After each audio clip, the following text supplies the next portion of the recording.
We're at our usual September dilemma. It's time to bring the tender succulents inside. And I always dread this every year because I hate bringing the plants inside because they're a lot more work inside. But look at this elephant bush plant. It is so gorgeous. It's been out in the sun. The stems are bright red and the little leaves are such shades of green. How can you resist bringing it inside? So of course, I'm going to gather a lot of these up and get them taken inside and go to all the trouble it is. I know I should like to tend a garden inside, but it's so much harder to water. You can't splash and spray and everything. You have to make sure there's dishes underneath, but that's what I've decided to do. I've got a few glass bowls with some more elephant bush and watch chain. I've got my amaryllis to bring in, and this barrel cactus, I'm going to bring it in. It has turned very, very orange from being in the sun. I don't know if that's what it's supposed to do. I don't really know much about cactus, but you can see all the babies all around the bottom. It almost matches the bowl. And then of course there's my baby sunrose that has been in my draped hypertufa hanging pot. I really think it's done well this year. It's bloomed like crazy, and I have a hummingbird feeder that's very near it, and the hummingbirds just are on it all the time. I just love it. It's an Aptenia cordefolia. I think some people call it red apple and heartleaf ice plant. I had put a little video on Facebook about that also. But I've been letting it dry out. It's gotten very, very dry over the last few weeks, and you can see a little deterioration of some of the leaves, but I like it really dry to make sure I don't bring in the fungus gnats. I have a post about watering them with hydrogen peroxide, but check that out. I'm planning on putting this in a 10-gallon aquarium, and so I've got it here. My husband is helping me to do this. He's taking those little slip links, I'm not sure what those things are called, where we hang it by the chain by poking holes in that hypertufa, that draped hypertufa. And now I'm just going to pop it out of there. I may do it a little bit weird, but I'm just paranoid about bringing bugs in, spiders, everything like that.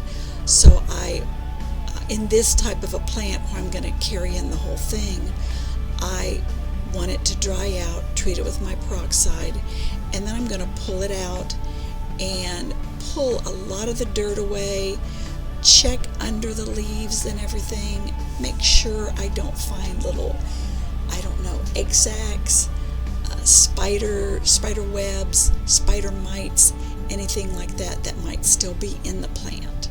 But you can see I've had this is about I think the third summer that this draped hanging pot has hung out. It's still in really good shape. It'll be good for next year. I'll just store it in the garden shed. But here I'm pulling off, you can see the very dry soil off the bottom of the plant, because I will be putting it in fresh soil. So I'm just pulling it to check on the roots, make sure I don't see anything trying to hitchhike into the house for the winter. But it looks pretty good.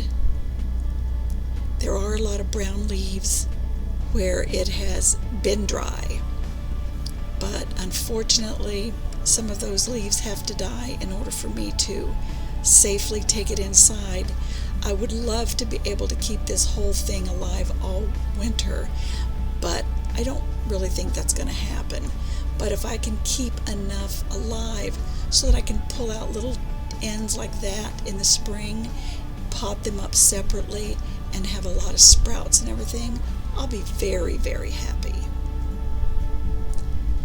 So the next thing that I do is to take it over and hose it down. Again, I'm a little paranoid, but I like to rinse and rinse and rinse. Wash it off really, really well. Not too forceful on the hose spray, but a nice strong stream to knock off egg sacs, spiders, any kind of little worms or creepy crawlers that are in there. But this seems to work well for me. I've successfully wintered over these kind of plants, most years. I've never had one quite this big. That's why I've chosen my pot for this one to be a 10-gallon aquarium. I had used that previously to winter over various succulents, just made a kind of an arrangement in there. But this year, I'm going to take the whole Aptenia in there and plant it inside and let it try and survive. Now, I know some people advise against putting succulents inside glass, but for the past several years that's worked wonderful for me. I can see the soil. I can see if it looks soggy or misty or anything like that.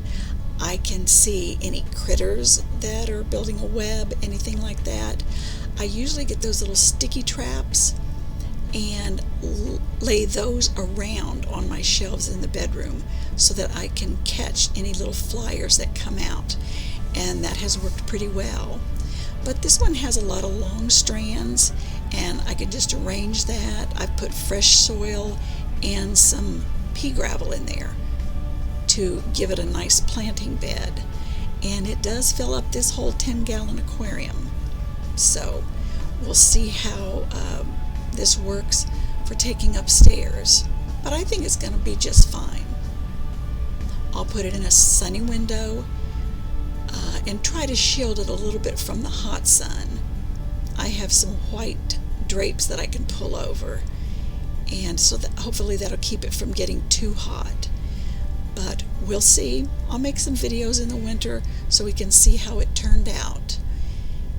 And the final thing that I do after I get it all settled, again, I planted it in fresh soil, I just really have to water it. And unfortunately, I'm going to water it outside so I can water it with the hose and, not be too messy. I don't want to wait and water it upstairs. I hope that this aquarium has not developed any leaks for the past couple years, but it's been fine so far. So we'll just kind of hose it down, wash some of the splashed up dirt over it, and that's really all I do. Just take it upstairs and I'm done. So thanks for listening, and I hope you're taking in some succulents this year. I've got all mine just about ready, and I've got to finish up because in Ohio we'll be frosting pretty soon. Thanks for watching.